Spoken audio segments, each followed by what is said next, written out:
자, 지난 시간까지 연력학 부분에 대한 걸 마무리했고 이제 오늘부터는 원자 구조와 주기성에 관련된 내용인데요.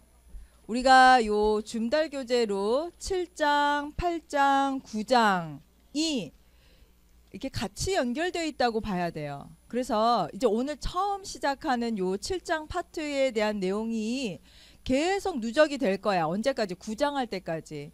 그리고 7장, 8장, 9장이 다른 챕터에 비해서 조금 더 난이도가 있는 그런 부분이기 때문에 이제 요 부분에 있어서 조금 더 집중하고 신경을 써야지만 이해를 할 거예요. 네, 근데 들어가기에 앞서서 이게 기존에 우리가 했던 것도 물론 이제 처음 접하는 사람들이 많았고 완전히 생소한 언어와 용어들이 많았잖아요. 그죠? 근데 이 부분은 조금 더 그렇다고 볼 거야. 더 많이. 그래서 더 집중을 좀 해줘야 될 것 같아요. 대신에 지난 시간에 했던 그런 내용보다 조금 더 천천히 나갈 텐데 내가 이게 말을 못 알아듣는데 이거 괜찮나 뭐 이게 정상인가? 일단은 거기까지는 정상이에요. 근데 그거를 어떻게 여러분들이 딱 메이크업 할 수 있느냐는 여러분들 본인의 노력이라고 봐야 돼. 강의만 들어가지고 되는 부분은 아니고. 그래서 우리 교재 있잖아. 교재를 전에는 이제 수업 시간에 꼼꼼히 읽어 오세요 소리를 안 했지만 지금 이 챕터만큼은 여러 번 좀 교재 부분들을 읽어줘야지 돼요. 요즘 전체적인 줄거리라는 게 중요한 파트이다 보니까 그래서 계속 그냥 책 읽듯이 막 공부하고 외우라는 게 아니고 책 읽듯이 그냥 한번 쑥쑥 교양서적이다는 마음으로 조금 마음을 비우고 챕터 7장 오늘을 읽어야지 내일은 8장 한번 읽어봐야지 9장하고는 어떻게 연결이 돼 있나 요런 내용 그런 마음으로 한 3번 정도 계속 읽어줘야 된다. 요렇게 해야 요 수업 듣는 거하고 잘 이렇게 어울려서 좀 따라잡을 수 있을 거예요. 우리가 원자 모형에 대해서 몇 가지 배웠었죠. 돌튼, 톰슨, 러더퍼드에 대한 원자 모형을 배웠죠. 그리고 보어나 현대적인 원자 모형에 대한 얘기를 깊이 있게는 못했잖아. 이 챕터가 보어의 원자 모델이 나오고 그 다음에 현대적인 모델로 해서 이거를 우리가 확률적으로 나타내는 그 모델에 대한 얘기를 이제 드디어 여기서 시작을 해요. 그래서 이제 뭐가 나오냐면 양자수라는 게 나와. 그 퀀텀이라는 입자의 개념이 이제 여기서 나오기 시작을 해요. 그리고 그것들이 이제 궤도를 행성 모형처럼 궤도를 같이 갖추고 돈다라고 얘기를 해서 궤도 함수 모델하고 거기에 대한 에너지 그리고 여러 가지 그 규칙들이 나오고요. 여기까지 다 하고 나면 주기율표가 이제는 눈에 보이기 시작을 해요. 기존에는 주기율표에서 원자량 찾고 원자 번호 찾고 하느라고 봤지만 이제는 요거를 다 이해하고 나면 주기적인 성향들이 그림이 그려지고 주기율표가 조금 더 친숙해질 거야. 자, 전자기 복사. 전자기 복사가 뭐래요? 자, 전자기 복사라는 거는 그렇지. 에너지가 이동하는 방법이래요. 전자기 복사의 한 예가 또 뭐가 있을까? 복사에 관련된 에너지로서. 태양 복사 에너지 있죠. 그렇죠? 예. 그래서 태양 복사 에너지가 그 태양에서부터 지구에 에너지를 전달할 수 있는 그런 방법 중에 하나. 이게 복사 과정이에요. 그리고 태양광이라든지 전자오븐, X선, 뭐 열 이런 것들이 모두 파동의 성질을 가지고 웨이브처럼 그죠? 그래서 빛의 속도로 진행한다. 그러면 파동에 대한 성질이 어떤 건지를 알아야 되잖아. 그래서 파동하면은 제일 우리가 익숙하게 생각할 수 있는 게 물결파예요. 그 물결파처럼 생각하면 돼. 그러면 물결이라는 게 가장 이렇게 볼록하게 생겨가지고 위에 올라가는 부분이 있고 밑으로 내려가는 부분이 있고 그 다음에 일정한 주기를 가지고 있고 그러지. 그것과 똑같이 해석을 해주면 돼. 그래서 파동은 파장 그 다음에 진동수 그리고 요 속도 요 3가지 성질을 가지고 얘기해야 한다. 그랬어요. 그 각각의 성질에 대해서는 더 깊이 얘기를 할 거야. 그 다음에 파장. 여기서 파장이라는 거는 아까 내가 그랬죠. 물 웨이브에서 보면 제일 높은 부분하고 낮은 부분이 있을 거 아니야. 그죠? 그럼 여기서 말하는 파장은 어디서부터 어디까지야? 봉우리에서 봉우리나 고래에서 고래에 해당되는 부분이죠. 그죠? 그래서 거기를 우리가 한 파장이라고 그래. 그러면 물결이나 아니면 저런 에너지마다 파장이 정도가 똑같을까요? 다를까요? 다르겠죠, 그렇죠? 짧은 애들이 있고 파장이 더 이렇게 크게 넘실넘실 다니는 애들이 있고 그렇잖아. 잔잔하게 이렇게 다니는 애들도 있고. 그러니까 그 파장 웨이브가 그렇다는 얘기예요. 그리고 진동수라는 건 뭐죠, 그러면? 이거는 우리가 시간이라고 보면 되는데 1초 동안에 딱 1초 동안에 얘가 얼마만큼 진동이 이루어지고 있느냐, 얼마만큼 웨이브가 생기느냐, 그거를 우리가 진동수라고 해요. 그래서 이러한 관계에 대해서 우리가 알아볼 건데, 일단 여기 요 표현은 이제 앞으로 자주 볼 거예요. 이렇게 돼 있는 거, 람다 이렇게 돼 있는 거 있지? 저거는 파장을 나타내. 그 다음에 V가 아니고 이건 New예요. New. V를 끝에를 약간 이렇게 둥글린 거 있죠? 요거는 우리가 진동수라고 얘기를 해. 그 다음에 저기 C는 빛의 속도를 얘기를 해요. 빛의 속도는 우리가 지금 요 세 가지 관계를 가지고 파동에 대해서 얘기를 한다 그랬잖아요. 그러면 파장과 진동을 곱하면 그게 빛의 속도가 된다. 근데 이거 무슨 얘기냐? C라는 거는 상수죠. 그러니까 파장과 진동을 곱하면 늘 일정한 값이 나오는 얘기죠. 그럼 파장과 진동은 또 어떤 관계일까? 파장과 진동수는 서로 반비례하는 관계라는 거야. 그건 무슨 얘기냐? 진동수가 많다는 거는, 1초 동안 진동이 많이 이루어졌다는 거는 파장이 짧다는 얘기죠. 그죠? 요 간격 안에서 1초 동안 요 간격 안에서 정해진 거리 안에서 진동이 많았다는 거는 그만큼 짧은 파장을 봤다는 거고, 진동이 적었다는 거는 파장이 길이가 길다는 걸 얘기해서 파장과 진동수는 서로 일단 반비례하는 관계가 있다라는 것까지 얘기를 하면 돼요. 자, 이제 앞에 있는 얘기를 이렇게 말로 되어 있는 걸 그림으로 설명하고 저 그림에다가 여러분들이 해석을 입히면 돼요. 자, 요게 의미하는 게 뭐죠? 여기서 웨이브인데 파장인데 여기 높은 부분은 우리가 봉우리 부분이거나 봉우리에서 봉우리 또는 골에서 골, 여기를 한 파장이라고 얘기를 한다 그랬죠. 그리고 요 지금 파장과 요 파장 하나는 람다 1, 람다 2라고 해서 비교를 했는데, 요것과 요것의 비교 뭐가 달라? 금방 보이잖아. 요거의 비교. 파장이 짧다 길다의 문제죠. 그쵸? 요거는 지금 파장이 길다라고 표현하는 거고, 이거 파장이 짧은 거야. 그러면 파장이 짧은 대신에 얘는 뭐가 클까? 진동수가 크다는 얘기예요. 그래서 파장과 진동수를 서로 반비례하는 관계다 해서 여러분들이 여기다 식을 하나 만들어 놓으면 되겠죠. 파장과 진동수는 서로 반비례하는 관계가 있다. 람다는 어떻게 쓰면 될까요? 진동수 분의 1 이렇게 하면 되잖아요. 그죠? 그래서 람다는 또는 이렇게 반비례한다. 우리 상수 안 쓰니까 진동수 뉴 분의 1 이렇게 표현해도 되겠죠. 그래서 서로 반비례하는 관계가 있다. 뭐 여기까지. 그 다음 여기서부터 1초 동안에 얘가 파장이 얼마가 되느냐, 요거를 우리가 이걸 이제 1초의 사이클이 얼마냐, 이게 진동수가 된다 그랬죠. 그래서 요 진동수를 우리가 헤르츠라고 표현을 해줘요. 초당 몇 사이클이 생겼느냐. 그래서 진동수하고 파장하고의 반비례하는 관계를 나타냈을 뿐만 아니라 파장이 짧을수록 요 사이클이 이제 커진다. 사이클 헤르츠라고 표현하는 거 있죠. 파장이 짧으면 진동수가 그만큼 많아진다. 이렇게 봤을 때 이게 일종의 하나의 에너지라고 생각을 한다면 어느 쪽의 에너지가 크겠어요? A, B, C. 그렇지. 요게 에너지가 센 거야. 그러면 우리가 이제 여러 가지 그 에너지 전체를 이제 분석을 한번 해볼 거고 나눠 볼 건데, 파장이 짧은 쪽이 이제 에너지가 크다라는 개념을 여러분들이 이제 가지고 있으면 돼요. 그죠? 그 얘기를 할 거야.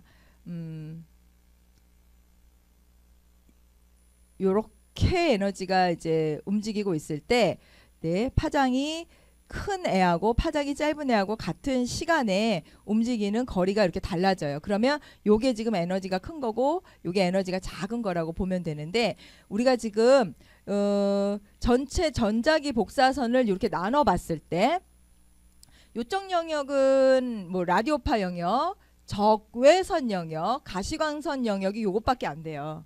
우리가 볼 수 있는 영역이. 그리고 요 바깥으로 넘어가는 게 뭐 자외선, X선, 감마선 영역이 돼. 그러면 에너지로 봤을 때 파장이 지금 짧은 쪽, 여기 지금 요게 파장을 나타내고 있거든요. 10의 마이너스 12, 10의 4승 이렇게 나타내고 있어. 그러니까 파장이 짧은 쪽이 어느 쪽이야? 이쪽이야, 이쪽이야.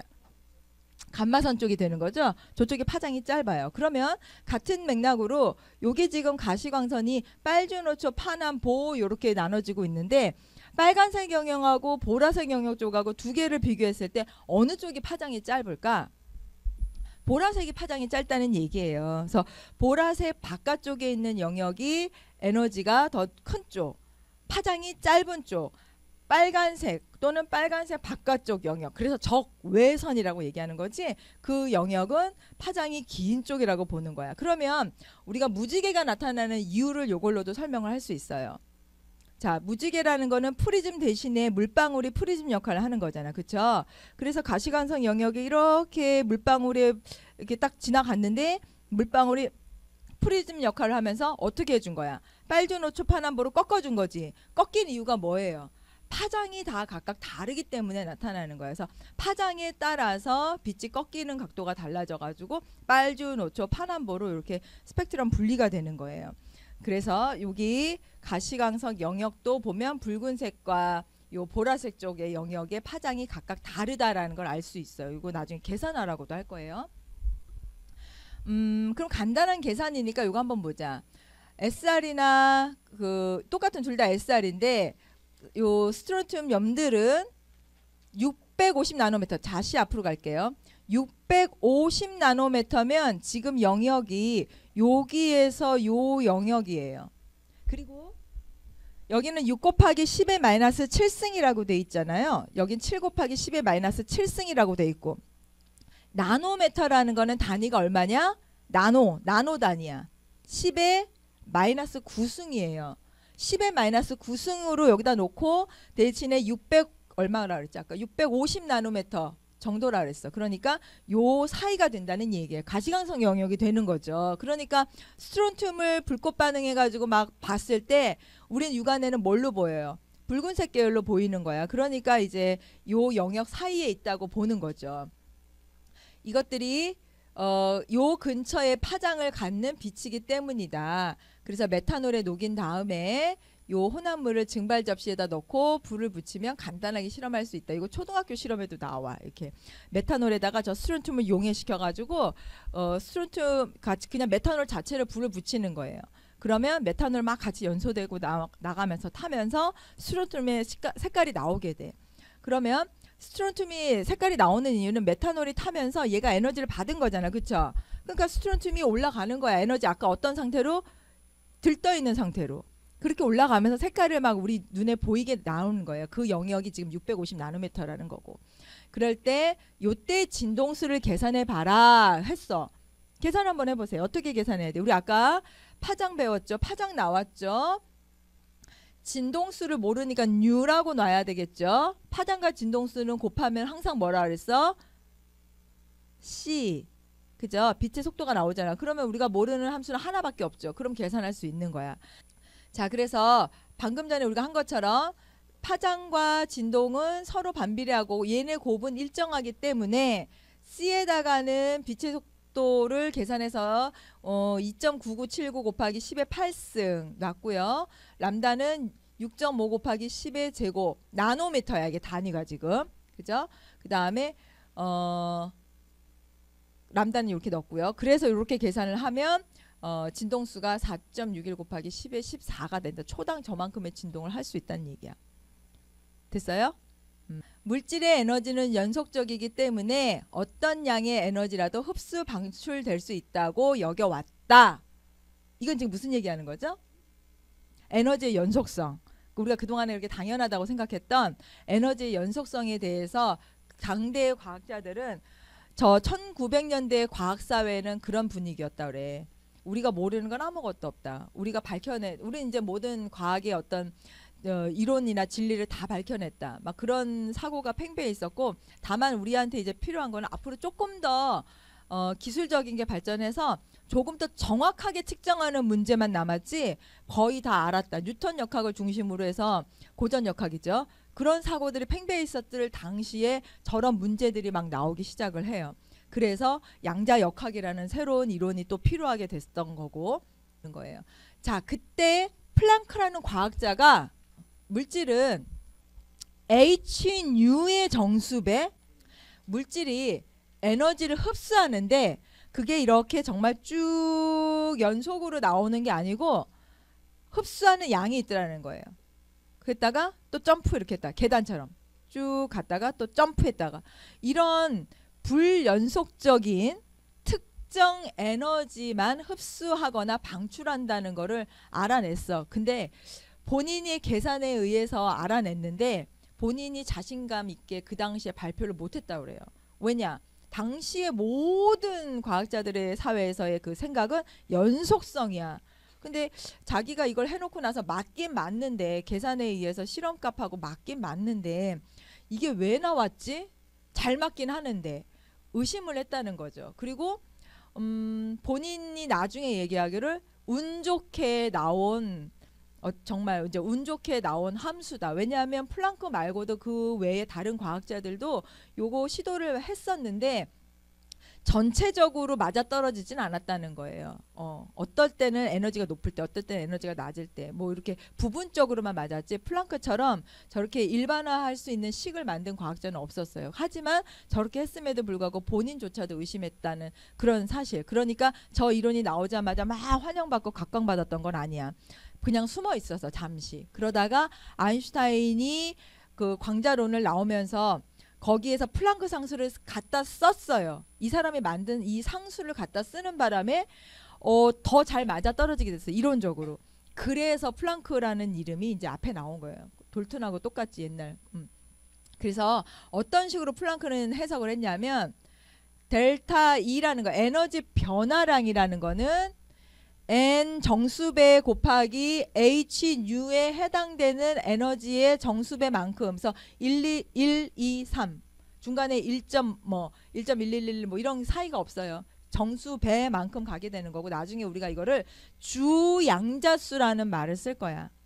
자, 플랑크 상수가 바로 요거예요. h 본인이 요 상수 값을 대입을 해서 봤더니 이게 잘 맞아 떨어지더라는 거야. 플랑크 상수 H 외우지는 않지만요. 플랑크 상수 요 H가 나왔다는 게 의미가 있어. 그리고 진동수, 방사 또는 방출 또는 흡수되는 진동수. 그다음에 N은 정수. 그래서 여기에 의미가 뭐냐?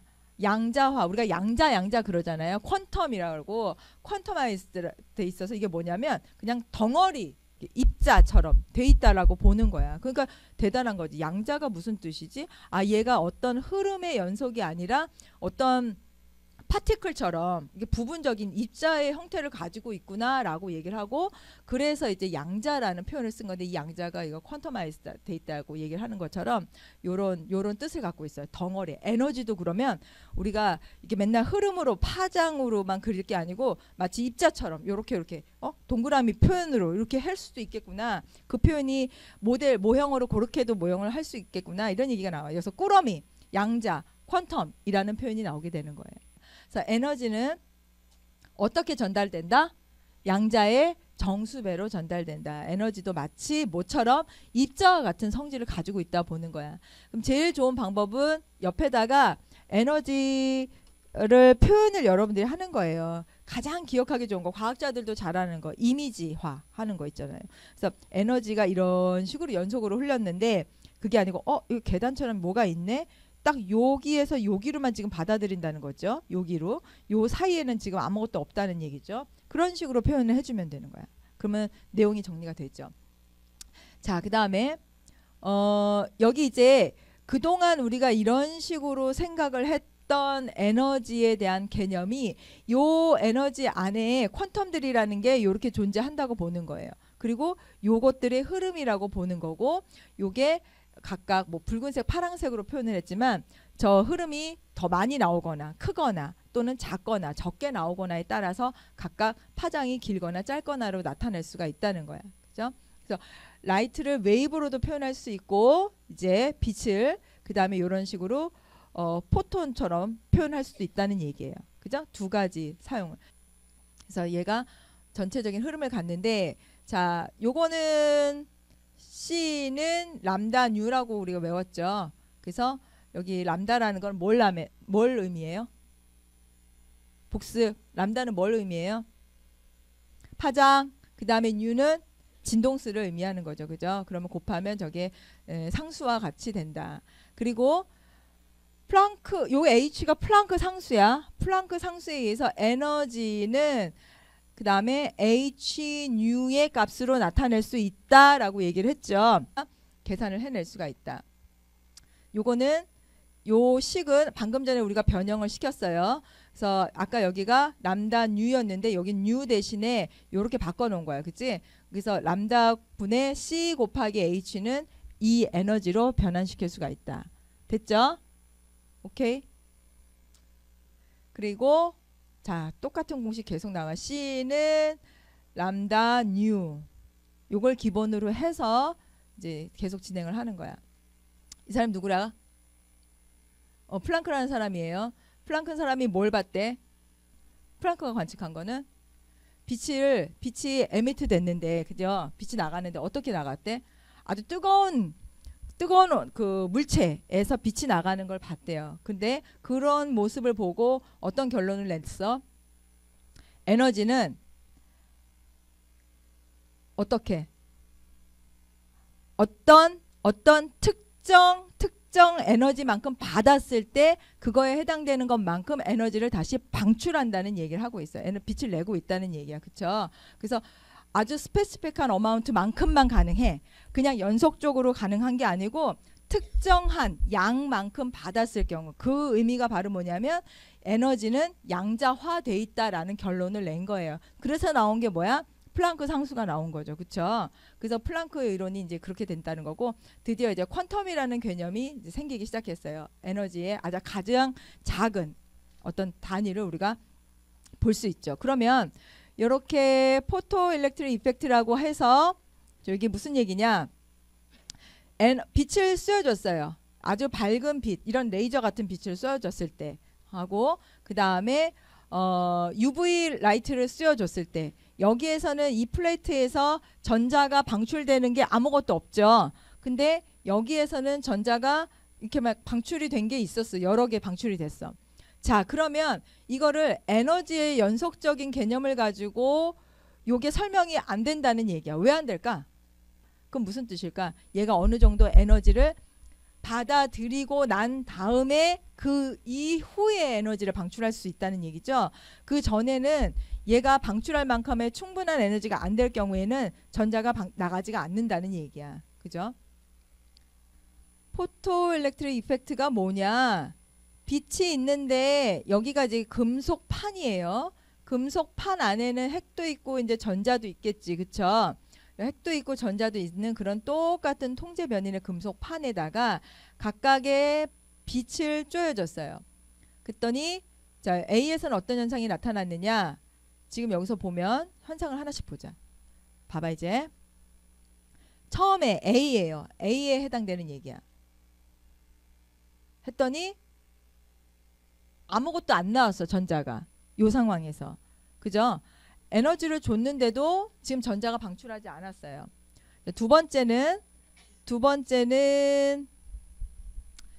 또 다른 에너지의 빛을 쪼여줬는데 이때는 전자가 방출했대.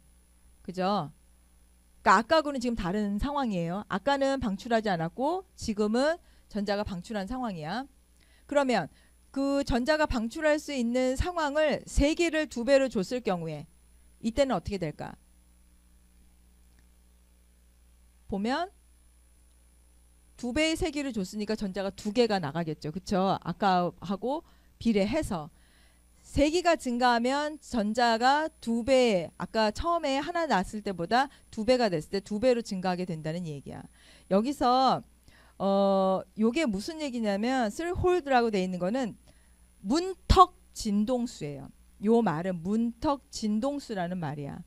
앞에서 요렇게 해줬을 경우에 지금 전자가 방출하지 않았었죠. 여기서는. 그죠?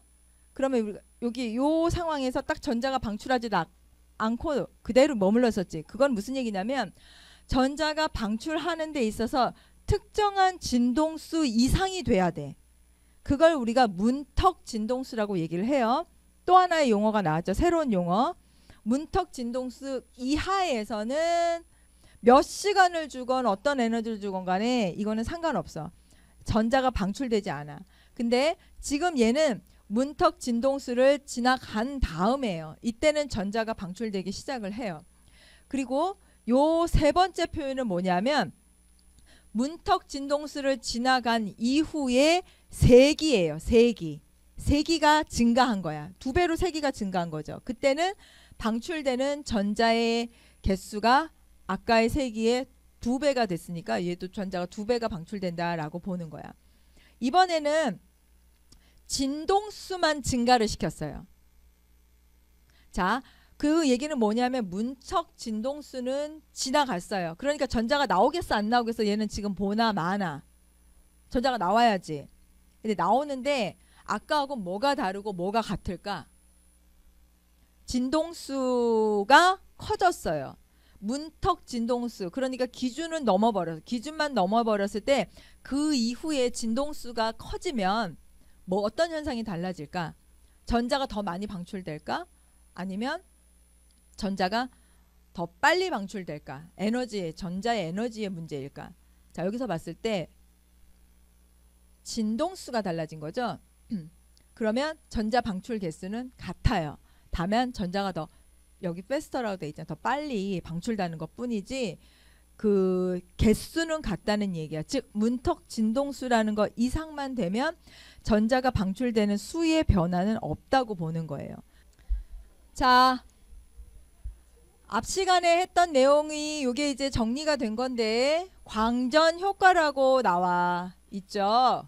교재에서도 보면 광전 효과.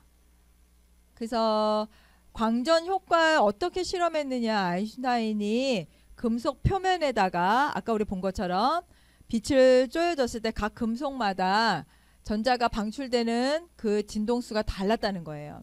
그래서 금속에다가 다른 진동수를 쪼여줬을 때 각 금속마다 특정한 문턱 진동수가 있다는 거를 봤어요. 그래서 요렇게 뉴 0으로 표현한다 그랬죠? 요렇게 표현하는 거야. 요게 뭔지 저게 문턱 진동수라는 거예요. 그리고 그 미만의 진동수를 갖춘 빛은 어땠다고? 빛이 전자를 방출했나요? 못했나요? 문턱 진동수 밑으로 못했죠. 그 이상이 돼야만 진동수 이상이 돼야만 문턱 진동수 이상이 돼야만 전자가 방출됐어요. 그래서 문턱 진동수보다 큰 진동수를 가진 빛은 전자가 방출이 됐는데 여기서 진동수 이상이 돼야지 전자가 방출이 되는데 진동수 플러스 뭐에 대한 또 함수가 들어가냐면 빛의 세기. 아까 세기는 뭘로 표현했어? 아까 애니메이션에서 볼 때 한 줄로 갔다가 두 줄로 갔죠. 그죠? 그게 세기가 증가한 거예요. 그러니까 세기가 증가하면 방출하는 전자의 개수가 증가하게 된다는 얘기야. 세기는 전자의 개수하고 비례하는 관계가 있는 거예요. 그죠? 비례하는 속으로. 방출되는 전자의 운동 에너지는 빛의 진동수의 1차 함수로 표현할 수가 있다. 그래서 문턱 진동수라는 거는 금속 표현으로부터 전자를 떼는데 필요한 최소의 에너지, 말 잘 기억하세요. 이 제로, 요거는 전자를 떼는데 최소한의 에너지라고 보면 돼. 근데 요 전자를 떼는데 최소한의 에너지를 Hν 제로라고 하고 요 최소한의 문턱 진동수 이상이 지나가면은 전자가 떨어지게 된다. 자, 요거 보고 우리가 무슨 해석을 할 수 있느냐? 요 문턱 진동수 이상이 돼야 그 다음에 전자가 방출하기 시작한다. 그리고 아까 세기는 어떻게 표현한다 그랬죠? 낮은 세기. 세기가 높으면 높을수록 방출되는 전자의 개수는 이 세기에 비례해서 증가한다 그랬죠?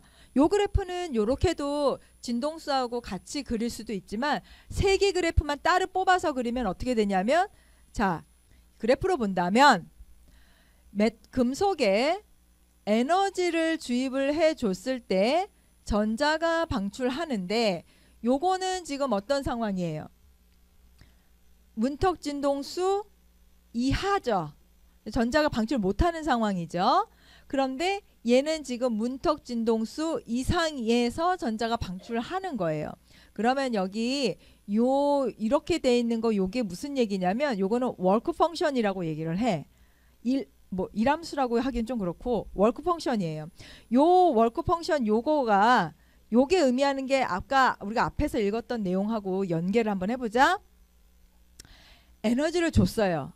근데 이 첫 번째 에너지를 준 것은 요거 먼저 하자. 요거에 에너지를 줬는데 요거는 전자가 금속 표면에서 전자가 떨어지는데 필요한 최소한의 에너지가 요거라고 했을 때 요거를 지금 못 미쳤죠.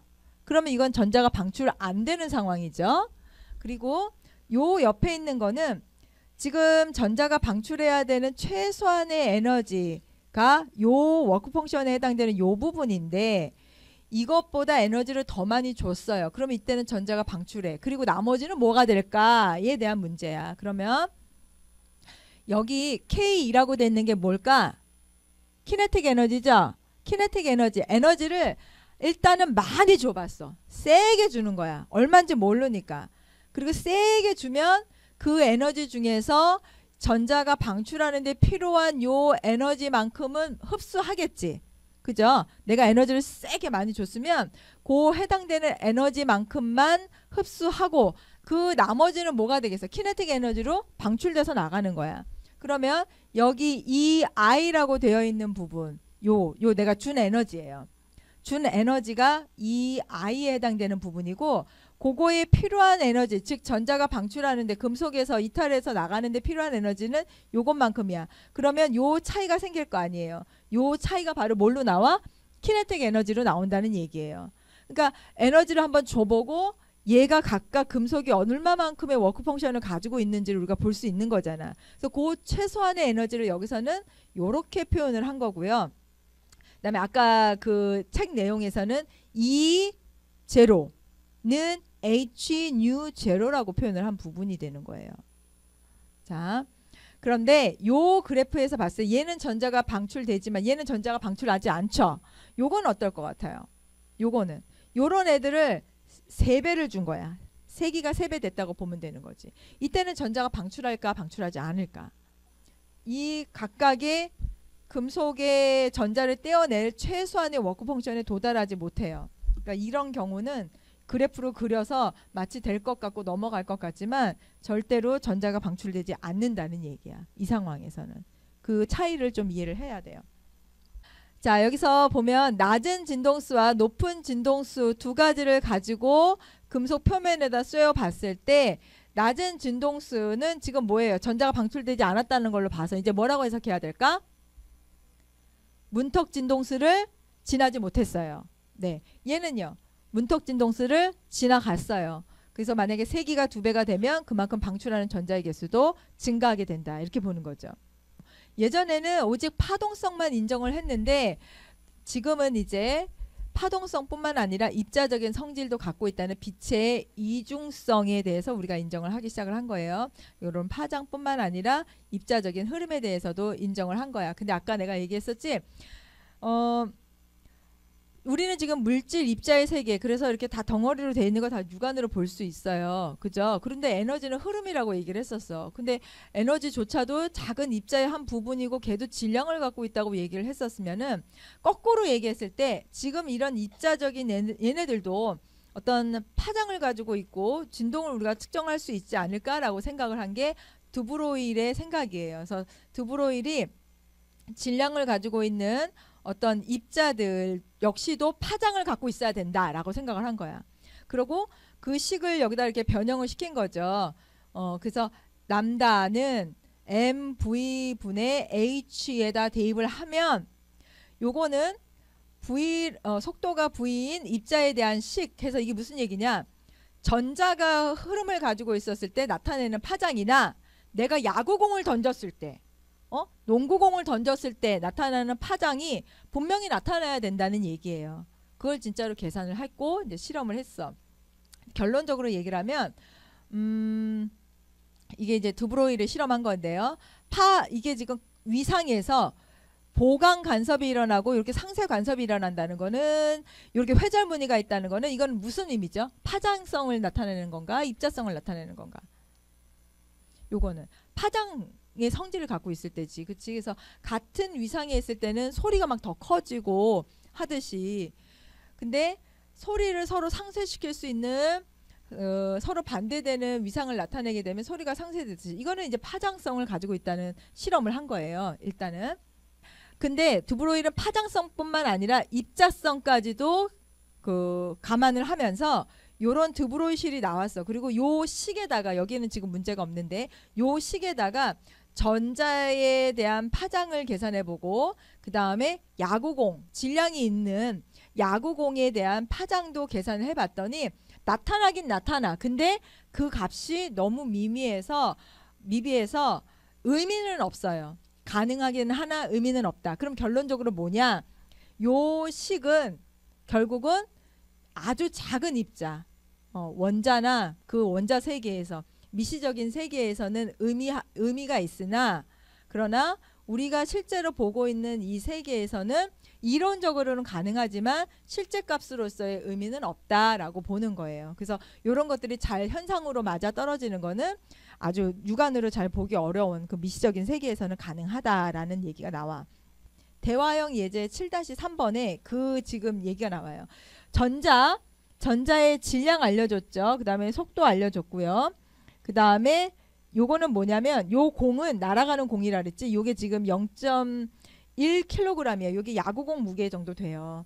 야구공을 35로 던졌을 때 요때 요 입자들의, 둘 다 입자잖아. 그죠? 하나는 전자라는 질량을 가진 아주 작은 애의 입자고, 하나는 0.1, 100g에 해당되는 야구공의 입자고, 근데 얘네 둘의 파장을 한번 비교해 보자는 거야. 그러면 우리가 그냥 결론을 보자고요. 얘가 요 식에, 드브로일 식에 의해서 파장을 계산을 해봤더니, 전자의 경우에는 질량 곱하기 뉴 곱하기 h 다 상수 주어지는 값이죠. 속도네요. 요거는 속도 해서 7 곱하기 10의 마이너스 11m의 파장이 나왔고요. 요거는 10의 마이너스 34m의 파장이 나왔어. 그러니까 저 파장은 우리가 야구공 같은 경우에는 실질적으로 나오기는 계산으로 나왔지만 어떤 값으로의 의미는 없다는 거죠. 그래서 요 값의 의미가 있으려면은 전자와 같이 이렇게 아주 미시적인 세계에서 공의 파장은 상당히 짧게 나온다. 하지만 전자의 파장은 상대적으로 길게 나와서 원자 간격 간의 비슷한 크기를 갖는다 하니까, 공의 파장은 우리가 너무 측정할 수 없을 정도로 작게 나와 있기 때문에 의미적으로는 없고, 전자와 같은 미시적 세계에서는 이게 값이 유효하다라고 보는 거예요. 자, 이제 그래서 우리가 할 건 뭐냐면, 수소 기체에는 높은 에너지의 전기를 방전하면 수소 분자의 일부가 결합이 끊어져서 들뜬 상태의 수소가 생성이 되고, 요렇게 생성된 수소 원자가 각각 다른 그 에너지를 방출하면서 방출 스펙트럼이라는 나오게 되는데, 각 특정 파장에 해당되는 몇 개의 선들만 우리가 볼 수 있대요. 그래서 이거를 어떻게 계산을 했냐면, 요렇게 수소를, 에너지를 지금 많이 가해가지고 수소를 어떤 상태로 만들어준 거야? 들떠있는 상태로 만들어준 거죠. 바닥 상태에 가만히 있는 수소를 에너지를 높여서 들떠있는 상태로 만들어준 다음에 걔가 들떠있는 상태에서 각각 에너지를 방출하는 거를 보고 이런 선 스펙트럼이라는 게 나왔어요. 근데 요게 지금 수소가 나온 선 스펙트럼 위치야. 요걸 먼저 실험적으로 본 거죠. 아, 수소는 에너지 높여주면 이 자리에서만 나오는구나. 이게 만약에 수소가 에너지를 연속으로 받고 연속으로 나오면 어떻게 해야 돼? 이 자리가 아니고 연속으로 스펙트럼이 나와야 되는 거잖아요. 그쵸? 그런데 그게 아니고 각 해당되는 자리에서 수소의 스펙트럼이 이렇게 나왔다는 거야. 이거는 지금 실험적으로 나온 값이고요. 요거를 보어라는 사람은 수소 스펙트럼을 이용을 해서 계산을 해봤어. 그리고 그 계산값에 의해서 실제로 나타난 요 스펙트럼의 위치와 맞는지를 확인했을 때 그게 잘 맞아 떨어졌어요. 그래서 보호의 수소 스펙트럼이 그래서 의미가 있는 거야. 자, 어떻게 계산을 했냐면 수소는 아까 우리가 그림에서 본 것과 같이 고요한 자리에서만 스펙트럼이 나타나요. 전 수소뿐만 아니라 다른 물질도 그럴 거야. 그럼 저거는 무슨 역할을 할까? 일종의 지문의 역할을 한다고 보는 거야. 사람으로 치자면. 왜냐면 스펙트럼이 변하지 않아. 수소는 일정한 자리에서만 나타나기 때문에. 자, 그래서 수소 원자 내의 전자에는 특정 에너지만 허용이 된다 얘기를 하고 있고요.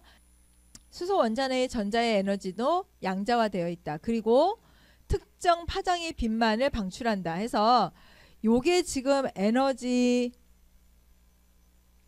준이야. 에너지 궤도라고 보는 거야. 그러니까 이게 무슨 얘기냐면 수소가 만약에 이 상태로 있었다고 합시다. 근데 에너지를 줬어요. 그럼 수소가 그 에너지를 받아서 수소가 들어갈 수 있는 궤도는 여기 궤도, 요런 궤도, 요 궤도 안에만 들어간다는 거야. 수소를 이 안에서, 이 사이에서 만날 수는 없다는 얘기를 하고 있는 거야. 딱 에너지 받으면 그거에 해당되는 에너지만큼 흡수해야 돼.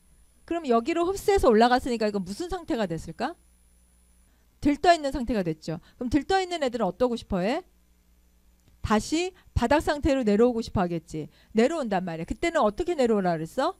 그거에 해당되는 것만큼 에너지를 방출하라 그랬죠. 그게 방출한 게 바로 뭐로 표현했냐면 선 스펙트럼으로 표현을 해준 거예요. 자, 그러면 여기 있는 애가 여기로만 올라가는 게 아니고 요 다음 에너지 궤도로도 올라갈 수 있어요. 그럼 얘도 역시 들떠있는 상태죠. 그럼 들떠있는 상태가 다시 에너지를 받아서 다시 내려올 때 처음에 여기에서 여기 올라갔을 때 하고 여기에서 여기 올라갔을 때 하고 두 번째, 자, 첫 번째, 두 번째 누가 더 에너지를 많이 방출할까? 두 번째가 더 높이 올라간 애가 더 많은 에너지를 방출하겠죠. 그러니까 에너지가 궤도에 따라서 높이 올라가면 올라갈수록 다시 바닥 상태로 내려올 때 방출하는 에너지가 달라져요. 그 방출하는 게 달라지기 때문에 이렇게 스펙트럼이 다르게 나온 거야. 자, 그러면 여러분 여기 656 나노메터, 410 나노메터가 있어요. 어느 쪽이 에너지가 더 큰 거라고 봤지 우리가? 왼쪽이죠.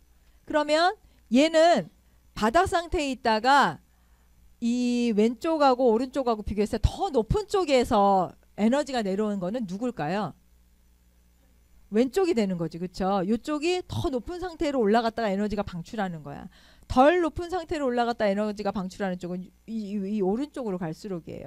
그러니까 에너지 궤도가 있는데 요 궤도랑 요 궤도랑 요런 궤도만 올라갈 수 있어요. 그리고 각 궤도에서 올라갔다가 다시 에너지를 방출할 때 그 방출한 에너지가 차이가 크면 클수록 우리가 스펙트럼에서 여기에 해당되는 부분으로 간다고 보는 거지. 그림이 이해가 가요? 아까 우리가 델타를 계산할 수 있다고 얘기했었죠. 에너지를 계산할 수 있어. 에너지는 HNU였어요. 근데 델타 부분을 계산할 수 있다고 그랬었지. 그쵸? 델타를 계산할 수 있다는 건 요 에너지와 요 에너지의 차이를 우리가 계산하면 델타가 나온다는 얘기였어.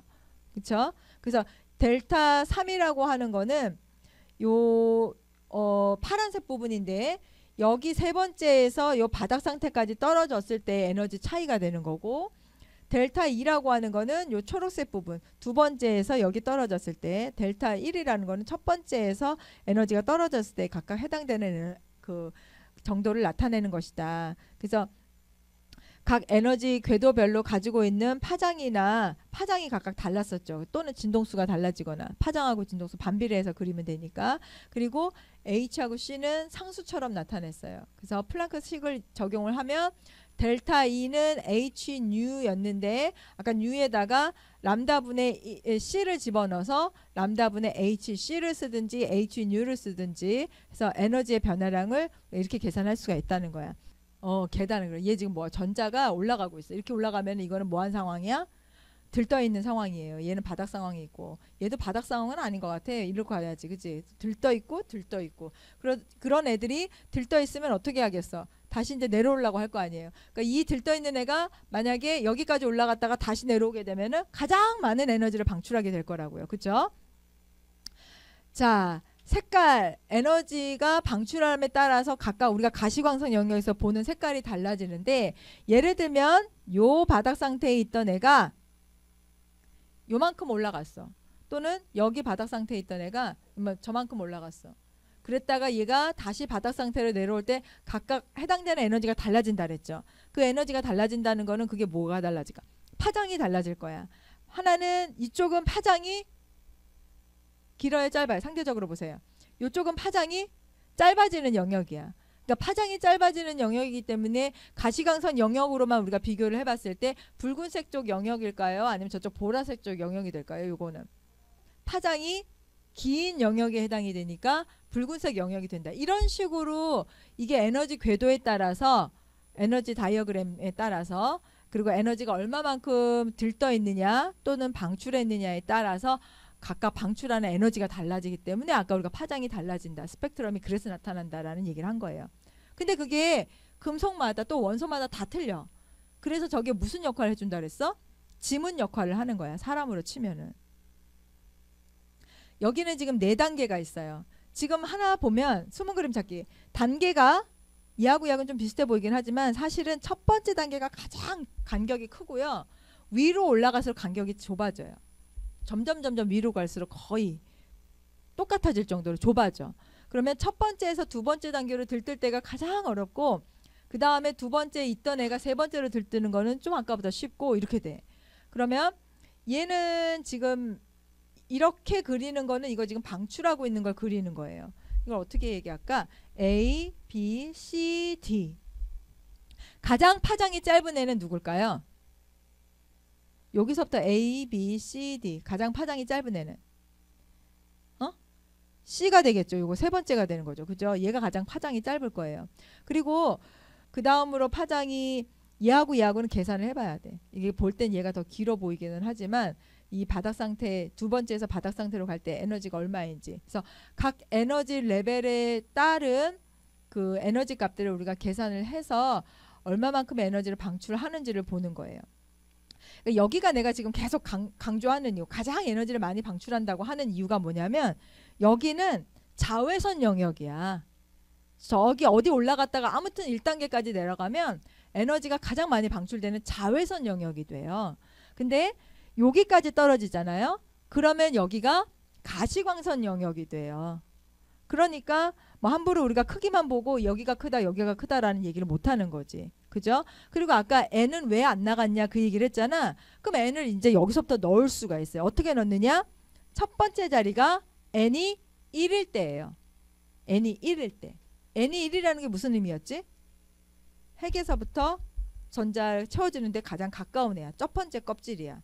그래서 n이 1일 때예요. 얘는 n이 2일 때, n이 3일 때 이런 식으로 대입을 해서 2에서 3에서 2로 떨어질 때 에너지를 방출한다. 또는 2에서 3으로 갈 때 에너지를 흡수한다. 라고 이렇게 표현을 하는 거야.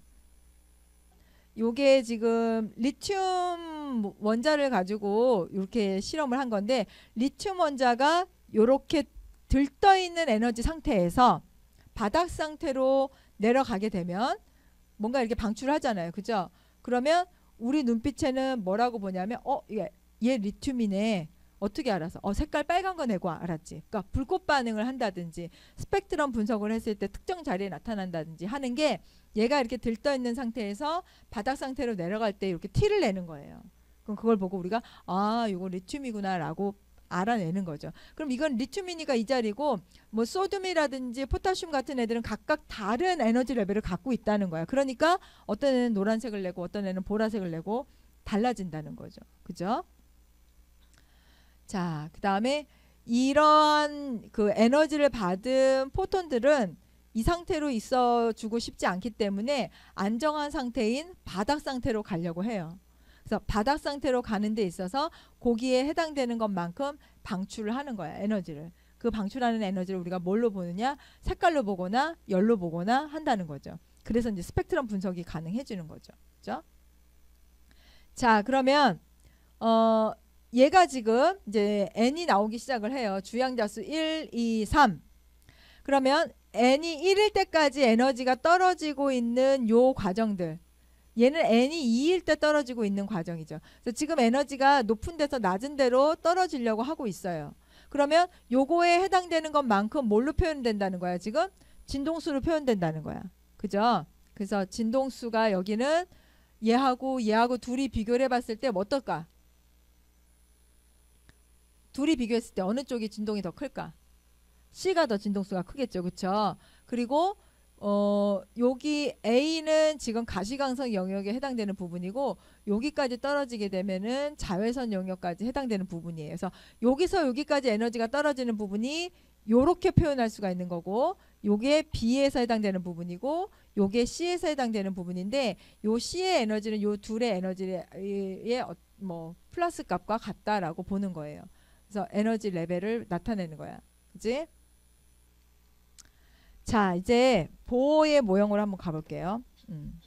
보호는 자기가 만든 그 원형 궤도를 중심으로 해서 돌기 때문에 마치 태양을 중심으로 해서 행성이 이렇게 도는 것과 같은 식으로 이제 궤도 모형을 만들었어요. 근데 그게 희한하게도 수소 모형에서는 너무 잘 맞아떨어지는 거예요. 그 계산한 과정이. 그럼에도 불구하고 이제 한계는 있어요. 예를 들면 핵이 있잖아요. 그죠? 그리고 그 주변에 전자가 돌아. 제일 첫 번째 궤도로 도는 거를 우리가 1이라고 해서 주양자수 1이라고 해서 이름도 붙였어. K껍질 이래가지고 그 껍질로 전자가 돌고 있는데 어떻게 해서 전자가 핵에 끌어들어오지 않느냐. 그럼 이 전자와 핵 사이에 있는 이 공간은 뭐냐. 이제 막 엄청난 질문들이 쏟아졌겠죠. 그쵸? 보호는 그러한 몇 가지 이제 이야기하지 못한 부분들이 있지만 그럼에도 불구하고 보호의 원자 모형 궤도를 그렸어요. 그리고 그 수소 원자의 에너지는 수소 이 에너지 준위 이거는 뭐냐면 계산에 의한 에너지 준위지. 보호가 계산한 그 에너지 준위죠. 그 에너지 준위가 실제로 관찰한 수소의 스펙트럼하고 잘 맞아 떨어지는 거야. 그래서 이제 인정을 받은 거죠. 그래서 보호의 원자 모형에서는 수소 원자의 전자 허용되는 에너지 준위가 따로 있다는 걸 얘기를 한 거예요. 그러니까 전자는 아무 데서나 돌아다니고 아무 위치에서나 발견할 수 있으며 아무만큼의 에너지를 다 방출할 수 있다가 아니고 보호는 얘는 특정 에너지 궤도로 돌고 있고 그 에너지만큼 흡수하고 그 에너지만큼 방출한다 라고 얘기를 한 거예요. 그 값을 계산한 게 바로 요건데 이 에너지는 주양자수 n의 제곱분의 z는 뭐냐면 핵전하. 그래서 핵전하가 플러스 얘는 이제 1이겠죠. 1 수소니까 1제곱일 경우에만 맞아 들어가는 거야.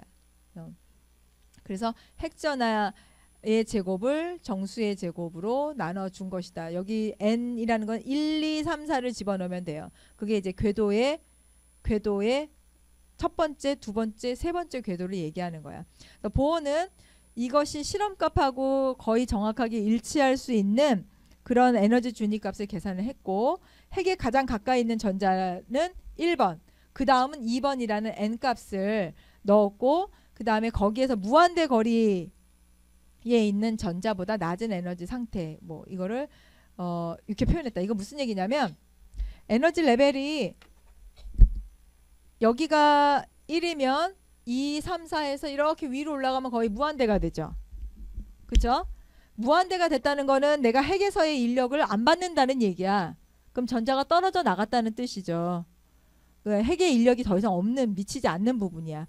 그런데 이 무한대 밑에 있는 에너지 궤도건 이 어떤 궤도보다도 첫 번째 껍질에 있는 게 가장 에너지가 안정한 거야. 에너지가 얘가 제일 안정하고 그 다음으로 높고 그 다음으로 높다는 얘기를 여기서 이렇게 표현한 거예요. 핵에 가까이 있는 전자는 에너지가 안정하고 거기에서 무한대로 떨어져 있는 에너지는 에너지가 높다. 그래서 가까이 있는 애가 항상 더 낮은 에너지 상태를 갖게 된다. 이런 얘기예요. 자, 그래서 보호의 실험에 의해서 나타난 게 요거는 스펙트럼 빨주노초 파란보 빛 스펙트럼으로 연속성으로 나타낸 거고 수소의 스펙트럼은 이렇게 특정한 자리에서 나타났는데 요 특정 자리를 아까 그 식을 통해서 계산을 한 값과 요 특정 스펙트럼이 실제로 나타난 게 일치했다는 거야. 근데 그거 수소 외에는 그게 이 값이 거의 부정확했다는 거죠. 이제 그게 한계예요. 다음. 자, 여기까지 하고 일단 마칠게. 요게 지금 핵이에요. 그럼 핵에서부터 전자가 첫 번째 떨어져 있는 요 전자 오비탈 궤도 저거를 1번, 그 다음에 두 번째는 2번, 세 번째는 3번, 네 번째, 다섯 번째 이렇게 가는데 여기 이거 과학자들 이름이에요. 그러면 발머라는 과학자는 에너지를 주양자수 넘버 2에 해당되는 요 스펙트럼들을 분석을 한 거예요. 그러면 발머가 본 건 뭐냐면 가시광선 영역을 본 거야. 가시광선 영역. 라이만이라는 과학자는 주양자수가 1까지 떨어지는 데를 봤어요. 저기가 뭐야? 저기가 어디에 해당되는 에너지야? 자외선 영역이 되는 거야. 그래서 자외선 영역, 가시광선 영역, 파션이라는 과학자는 파션 시리즈에서 적외선 영역까지 본 거야. 요까지만 브라켓이나 뭐 다른 사람들은 안 봐도 되고 요 세 가지만 그냥 기억을 해주세요. 그래서 라이만 계열 그러면 자외선 시리즈야. 발머 계열 그러면 발머 시리즈는 가시광선 영역을 본 거예요. 빨주노초 파남보. 그러면 여기랑 이렇게 된 거랑 여기랑 에너지가 누가 더 세겠어? 여기 기따랗게 된 데가 에너지가 더 세겠죠. 그죠? 그래서 이쪽이 아마 붉은색 영역 쪽이 되고 저쪽으로 갈수록 보라색 영역 쪽으로 간다라고 볼 수가 있는 거예요. 그러니까 얘가 파장이 짧고 이쪽이 파장이 긴 쪽의 영역이 되는 거죠. 진동수가 큰 쪽, 진동수가 작은 쪽의 영역이 된다고 보는 거죠. 그죠? 자, 일단 여기까지 할게요. 여기까지 하고 잠깐 쉬었다가 나머지 부분 할게요.